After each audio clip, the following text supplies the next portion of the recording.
যারা সামর্থ্যবান তাদের ওপর কোরবানি ওয়াজিব। তবে এই সামর্থ্যের ক্ষেত্রেও কিছু কথা থেকে যায়।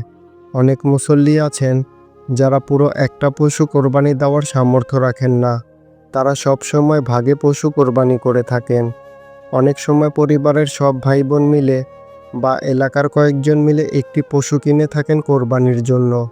কিন্তু এক্ষেত্রে প্রশ্ন থেকে যায়, যাদের সঙ্গে কোরবানি দিচ্ছেন ভাগে, তাদের সঙ্গে কোরবানি দেওয়া যাবে কিনা, বা তাদের সঙ্গে কোরবানি দিলে তা সহি হচ্ছে কিনা। এই ভাগে বা শরিকে কোরবানি করার ব্যাপারে ইসলামে সুনির্দিষ্ট বিধান রয়েছে। বিধানে বলা হয়েছে, ছাগল, ভেড়া ও দুম্বা দ্বারা শুধু একজনই কোরবানি দিতে পারবে। এগুলো একাধিক ব্যক্তি মিলে কোরবানি করা সহি হবে না। উট, গরু ও মহিষে সর্বোচ্চ 7 জন শরিক হতে পারবে। 7-এর অধিক শরিক হলে কারো কোরবানি সহি হবে না। এ সম্পর্কে সহিহ মুসলিম শরীফে হযরত জাবের রাদিয়াল্লাহু তাআলা আনহু বর্ণিত হাদিস থেকে জানা যায়, আমরা রাসূলুল্লাহ সাল্লাল্লাহু আলাইহি ওয়াসাল্লামের সঙ্গে হজ করেছিলাম।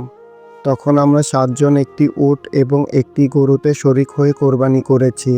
উট, গরু ও মহিষ 7 ভাগে এবং 7-এর কমে যে কোনো সংখ্যা, যেমন 2, 3, 4, 5 ও 6 ভাগে কোরবানি করা জায়েজ। এখন কত ভাগে দেওয়া যাবে সেটার যেমন বিধান রয়েছে, তেমনি কাদের সঙ্গে কোরবানি শরিকে দেওয়া যাবে সে কথাও বলা হয়েছে ইসলামে। অংশীদারদের কেউ যদি আল্লাহর হুকুম পালনের উদ্দেশ্যে কোরবানি না করে, শুধু গোশত খাওয়ার নিয়তে কোরবানি করে, তাহলে তার কোরবানি শুদ্ধ হবে না। এমনকি তাকে কেউ অংশীজন বানালে তাদের অংশীজনদের কোরবানিও শুদ্ধ হবে না। তাই অত্যন্ত সতর্কতার সঙ্গে অংশীজন নির্বাচন করা জরুরি।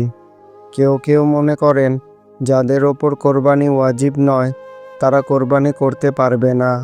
এই ধারণা সম্পূর্ণ অমূলক। বরং তারা কোরবানি করলে অধিক সওয়াব পাবেন। নিজের পক্ষ থেকে কোরবানি করা ওয়াজিব, তবে সন্তানের পক্ষ থেকে পিতার ওপর কোরবানি করা ওয়াজিব নয়। তবে পিতা যদি নিজের মাল থেকে নাবালিগ ছেলের পক্ষ হয়ে কোরবানি করেন, তাহলে নফল হিসেবে গণ্য হবে। মৃত ব্যক্তির পক্ষ থেকে কোরবানি করা যায়।